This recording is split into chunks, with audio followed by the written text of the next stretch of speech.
Hello students, आज 4 अप्रैल 2022 को विज्ञान का पेपर हुआ है, जिसमें विज्ञान का क्वेश्चन आया था।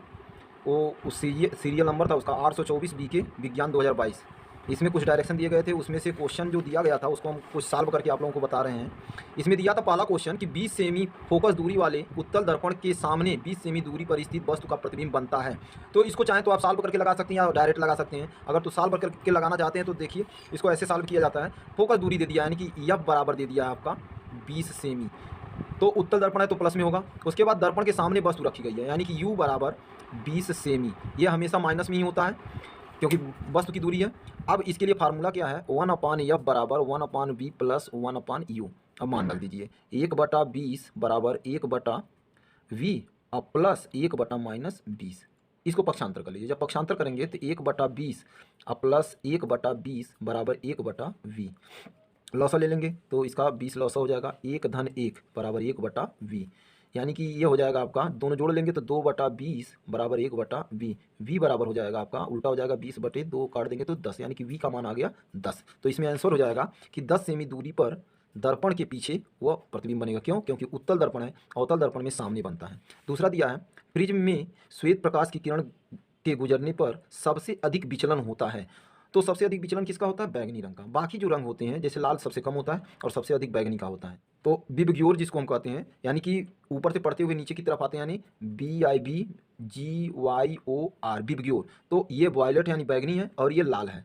तो ये बैंगनी का विचलन सबसे अधिक होता है, इसलिए बैंगनी रंग हो जाएगा। उसके बाद दिया है, विद्युत जनित्र में रूपांतरण होता है, यांत्रिक ऊर्जा का विद्युत ऊर्जा में रूपांतरण होता है। अगला क्वेश्चन है, 220 वाट वोल्ट और 100 वाट के विद्युत बल्ब के तंतु का प्रतिरोध होगा। अब इसको सॉल्व करना पड़ेगा। सॉल्व करके अगर तो देखा जाए तो सॉल्व करने पर इसका वैल्यू आ जाएगा 484 ओम। इसको सॉल्व करके आप देख भी सकते हैं। और सॉल्व करने के लिए हाँ देखिए, तो इसके लिए लगाने के लिए एक तरीका है, R बराबर V²/P। तो R बराबर P, तो R हमको निकालना है प्रतिरोध। तो V का मान इसमें दिया हुआ है 220 का होल स्क्वायर बटे 100। तो ये हो जाएगा आपका R बराबर 484 के आगे 00 बटे 100। 2 शून्य से 2 शून्य कट गया, R बराबर हो गया 484 ओम। ठीक है, तो इस तरह से ये क्वेश्चन आपका ये सॉल्व हो गया, ये आंसर हो गया। अगला क्वेश्चन दिया हुआ है। अब आ जाइए आप, आपका क्वेश्चन है, ये तो 4 क्वेश्चन था, पहला, दूसरा, तीसरा और चौथा। ये बहुविकल्पी क्वेश्चन था जो 4 नंबर के आते हैं, एक एक नंबर के।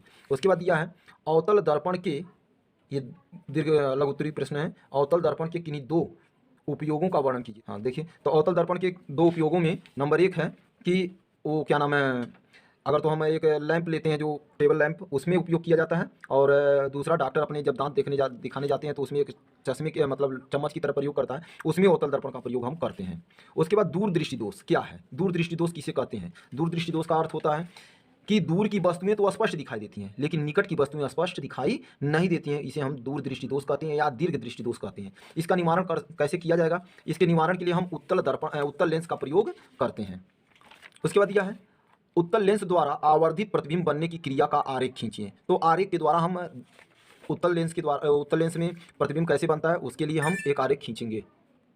तो देखिए, ये एक किरण आरेख खींच रहे हैं। ये एक समांतर, इसके मुख्य अक्ष के समांतर जा रहा है, जो द्वितीय फोकस से होता हुआ गुजरेगा और एक प्रकाशीय केंद्र यानी सी से होकर के जाती है। जब दोनों जहाँ टकराते हैं वहाँ पर वस्तु का प्रतिबिंब बन जाता है। ये 2 नंबर का क्वेश्चन था।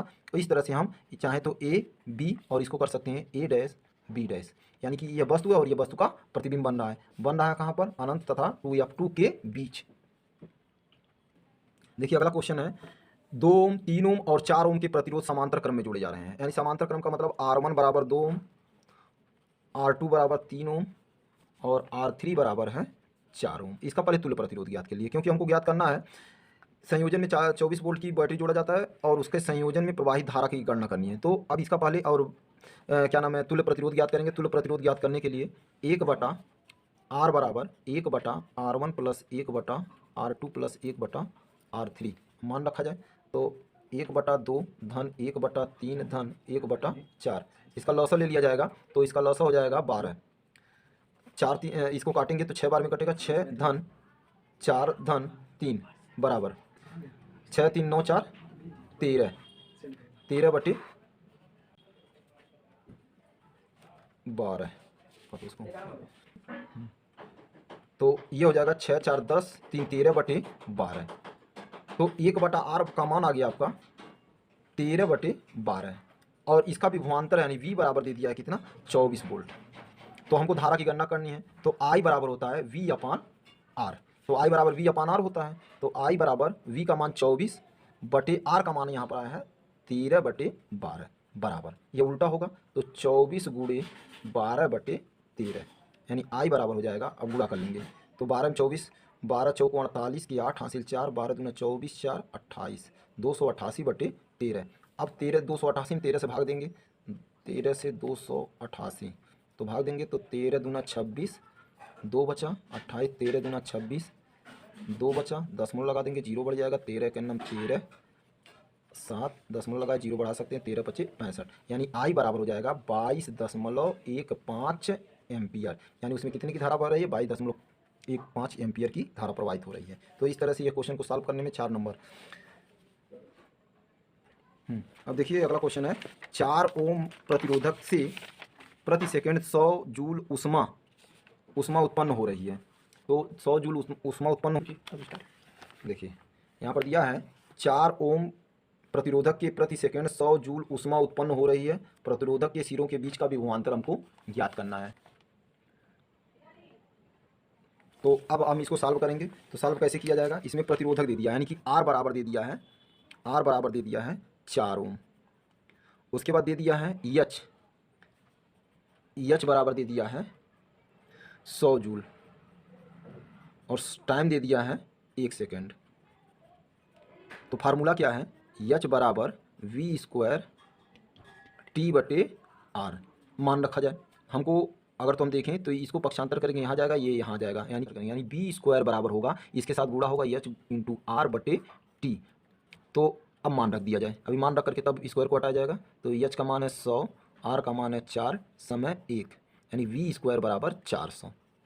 V बराबर हो जाएगा √400 बराबर 20 वोल्ट, यानी विभवांतर इसके सिरों को विभवांतर हो जाएगा 20 वोल्ट।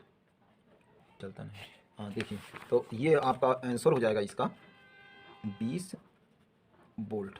अगला क्वेश्चन है प्रकाश के परावर्तन के नियम लिखिए। तो प्रकाश के परावर्तन का 2 नियम है।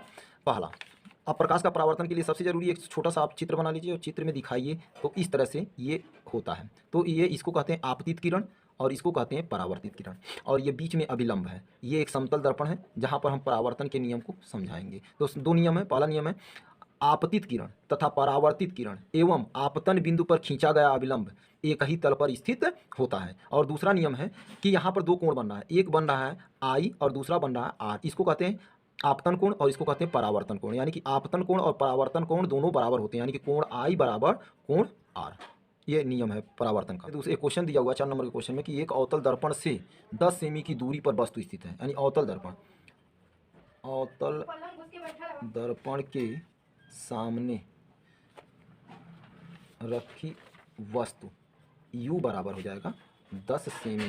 तो कोई भी दर्पण हुआ उसके सामने वस्तु रखी जाती है उसको माइनस में हमेशा दर्शाते हैं। यदि दर्पण में आभासी प्रतिबिंब बन रहा है, यानी कि प्रतिबिंब आभासी बन रहा है, इसलिए V बराबर हो जाएगा 20 सेमी। यानी कि दर्पण के पीछे बन रहा है तो फोकस दूरी ज्ञात करना है। तो फोकस दर्पण का पहले सूत्र लिखेंगे, दर्पण के सूत्र से। अब दर्पण का सूत्र क्या है, 1/F बराबर 1/V प्लस 1/U, यानी कि मान रखा जाएगा 1/F बराबर 1/20 प्लस 1/-10।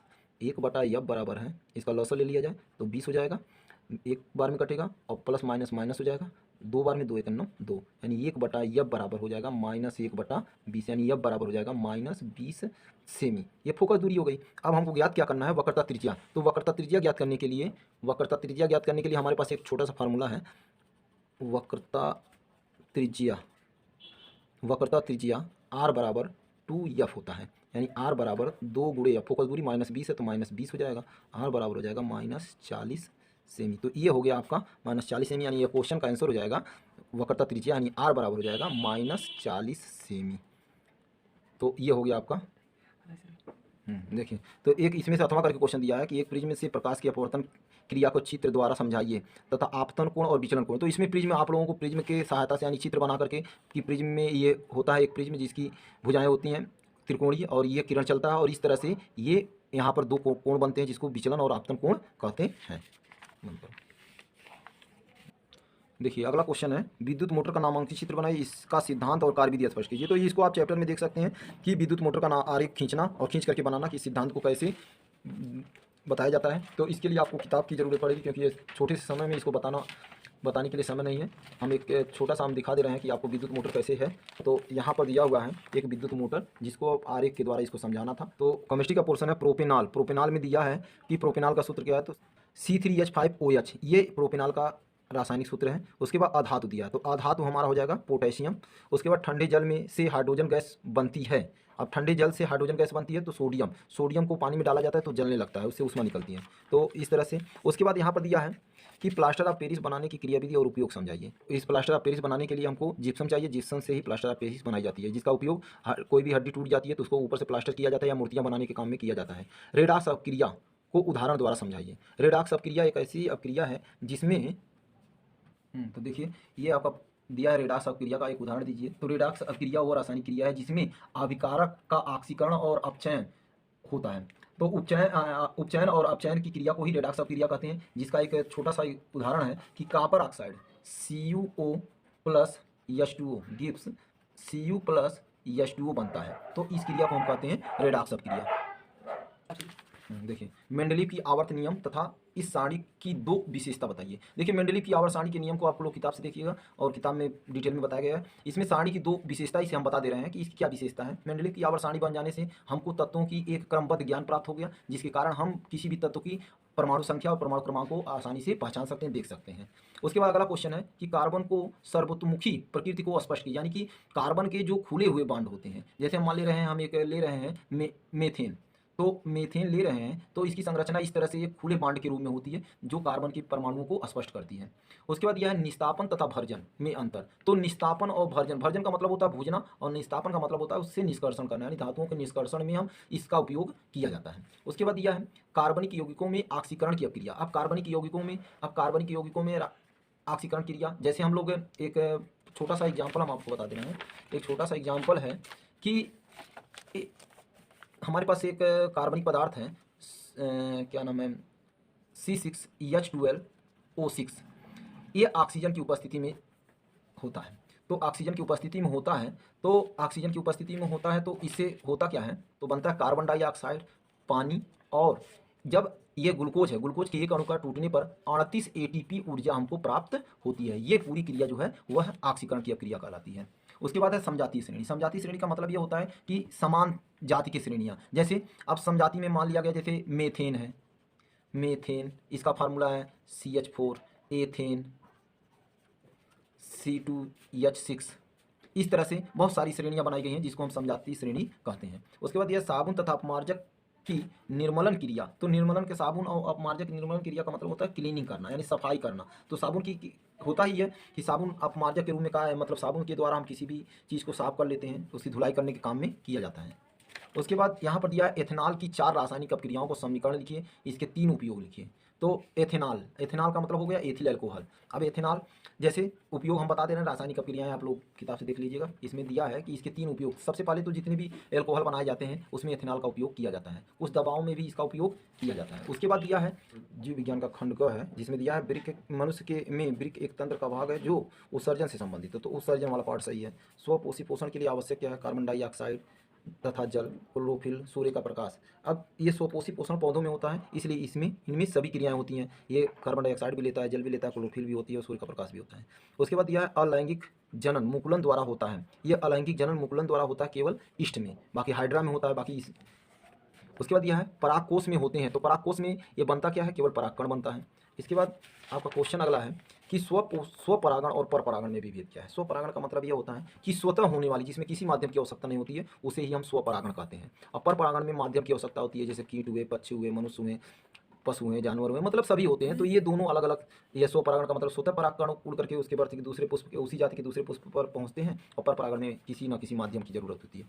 वन संरक्षण क्यों आवश्यक है? वन संरक्षण इसलिए आवश्यक है क्योंकि वनों के संरक्षण करने से ही हमारा वातावरण शुद्ध रह सकता है। और जंगली जो जानवर हैं या पशु हैं जो भी जंगल में निवास करते हैं, अगर तो जंगल ही नहीं रहेगा, वन नहीं रहेंगे, तो वो सारे के सारे नष्ट हो जाएंगे। उसके बाद यह स्वपोषी पोषण क्या है? स्वपोषी पोषण का मतलब होता है पौधे स्वपोषी पोषण होते हैं, क्योंकि वो स्वयं भोजन भी बनाते हैं, अपना पोषण भी करते हैं। कहा है कि उदाहरण देकर संक्षेप में समझाइए। अब उदाहरण देने का मतलब हो गया, कोई भी पेड़ है तो वह प्रकाश संश्लेषण की क्रिया करता है और अपना भोजन कार्बनिक यौगिक के रूप में बनाता है।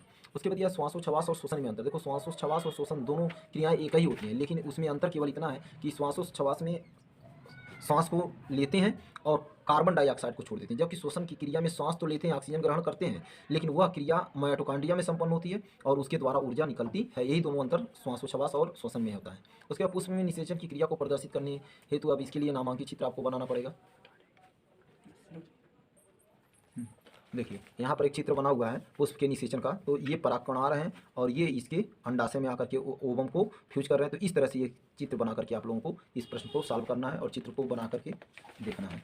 उसके बाद दिया है निम्न पर टिप्पणी लिखिए। दोहरा संचरण यानी दोहरी परिवहन की क्रिया। ये परिवहन की क्रिया जितने भी स्तनधारी वर्ग के जंतु हैं उनमें यह दोहरी परिसंचरण की क्रिया होती है। यानी कि स्तनधारी वर्ग हुआ, यानी कि कार्डेटा संघ कह दिया जाए कि कार्डेटा में दोहरी परिसंचरण की तंत्र की क्रिया होती है। यानी कि ब्लड जो होता है, अब एक थोड़ा छोटा सा आरेख बना, ये देखिए एक हृदय हो गया, ये आपका शरीर हो गया और ये हो गया आपका फेफड़ा।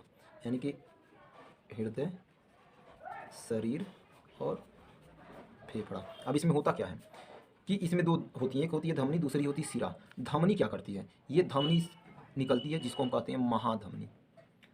धमनी यहाँ से हृदय से निकलती है और निकलने के बाद वो पूरे शरीर में बढ़ करके छोटी छोटी पतली पतली नलिकाओं में बैठ करके पूरे शरीर में पहुँचती है। यहाँ से जब रुधिर एकत्रित होता है तो पूर्ण हृदय में जाता है।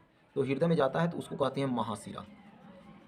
महाशिरा के द्वारा वह हृदय में पहुँचता है। और जब महाशिरा हृदय में पहुँचता है, अब यहाँ पर ये इसमें शुद्ध रुधिर होता है, शुद्ध रुधिर, और महाशिरा में अशुद्ध रुधिर। अब अशुद्ध जब रुधिर यहाँ पहुँचता है तो यहाँ से फिर यह निकलता है और निकल करके कहाँ जाता है? फेफड़े में। और फेफड़े में किसके द्वारा आ जाता है? पल्मोनरी धमनी द्वारा। कहाँ पहुँचता है? फेफड़े में। और फेफड़े में आ करके यहाँ पर उसका शुद्धिकरण होता है और शुद्धिकरण होने के बाद यहाँ से रुधिर पुनः हृदय में पहुँचता है। अब इस किसके द्वारा पहुँचता है शुद्ध रुधिर? पल्मोनरी शिरा के द्वारा। पल्मोनरी शिरा के द्वारा ये शुद्ध होकर के रुधिर में पहुंचता है। इसलिए इसको दोहरी परिसंचरण कहते हैं, क्योंकि ये दो बार रुधिर दौड़ता है, एक बार हृदय से शरीर में, शरीर से हृदय में, फिर हृदय से फेफड़े में और फेफड़े से फिर हृदय में, इसलिए इसको दोहरी परिसंचरण कहते हैं। उसके परिवार नियोजन। परिवार नियोजन से सभी लोग जान रहे हैं कि परिवार नियोजन का मतलब जनसंख्या पर नियंत्रण रखना, ये सभी लोगों के लिए अति आवश्यक है। इसके लिए बहुत सारी सिस्टम बनाई गई है जिसके द्वारा हम परिवार को नियोजित कर सकते हैं। उसके बाद संतुलित भोजन पर एक विवरण दीजिए। अब संतुलित भोजन का मतलब कि भोजन में सभी पोषक तत्व होने चाहिए। अब पोषक तत्वों का मतलब यह हो गया कि भोजन में 5 पोषक तत्व होते हैं: विटामिन, प्रोटीन, वसा, कार्बोहाइड्रेट और खनिज लवण। खनिज लवण एवं जल, ये 5 पोषक तत्व हैं जो संतुलित भोजन में पाए जाते हैं। इसका भोजन में होना अति आवश्यक है। ये पांचों तत्व अगर तो भोजन में मौजूद हैं तो कोई भी बीमारी हो नहीं सकती और शरीर स्वस्थ रहेगा। तो इस तरह से अब अगला क्वेश्चन है मेंडल के नियम और एक एक उदाहरण। तो मेंडल का नियम हम वैसे बता दे रहे हैं कि इसके 3 नियम हैं। 3 नियम में पहला नियम हम बता दे रहे हैं, नंबर 1 प्रभाविता का नियम। दूसरा है युग्मकों की शुद्धता का नियम। और तीसरा है स्वतंत्र अपव्यूहन का नियम। ये नियम आपको किताब द्वारा याद करना पड़ेगा कि प्रभाविता का नियम क्या है, युग्मकों की शुद्धता का नियम और स्वतंत्र अपव्यूहन का नियम। इसमें उदाहरण देकर के आप 7 नंबर प्राप्त कर सकते हैं। तो ये 3 नियम लिखना था। उसके बाद दे दिया है कि किन्हीं 2 पर संक्षिप्त में टिप्पणी। परागकण का एक नामांकित चित्र बनाइए। अब परागकण का एक नामांकित चित्र, इसको भी आपको किताब से देखना पड़ेगा कि परागकण का जो होता है। उसके बाद वृक्क का भी देखना पड़ेगा। और खाद्य श्रृंखला और खाद्य जाल। खाद्य श्रृंखला का मतलब होता है कि भोजन का एक चरण से दूसरे चरण में प्रवेश करना, इसको खाद्य श्रृंखला कहते हैं। खाद्य जाल का मतलब ये होता है कि जो भी ऊर्जा का प्रवाह हो वह एक जाल के रूप में, मान लो यहाँ से ऊर्जा यहाँ आ रही है, फिर यहाँ आ रही है, यहाँ आ रही है, और फिर यहाँ से यहाँ, फिर ये यहाँ पहुँच रही है, फिर इसके साथ जुड़ रही है, इसके, तो इस तरह से एक जाल के नुमा बनाती है, उसको हम खाद्य जाल कहते हैं। और खाद्य श्रृंखला का मतलब सूर्य से ऊर्जा आई पौधों में, पौधों से ऊर्जा आई पौधे में आई, पौधे को किसी ने खाया तो उसके पास गई, उसके पास से ऊर्जा मांसाहारी के पास गई और मांसाहारी मरता है तो पुनः वापस चली जाती है। तो एक श्रृंखला के रूप में होता है, तो इसको खाद्य श्रृंखला कहते हैं और इसको खाद्य जाल कहते हैं।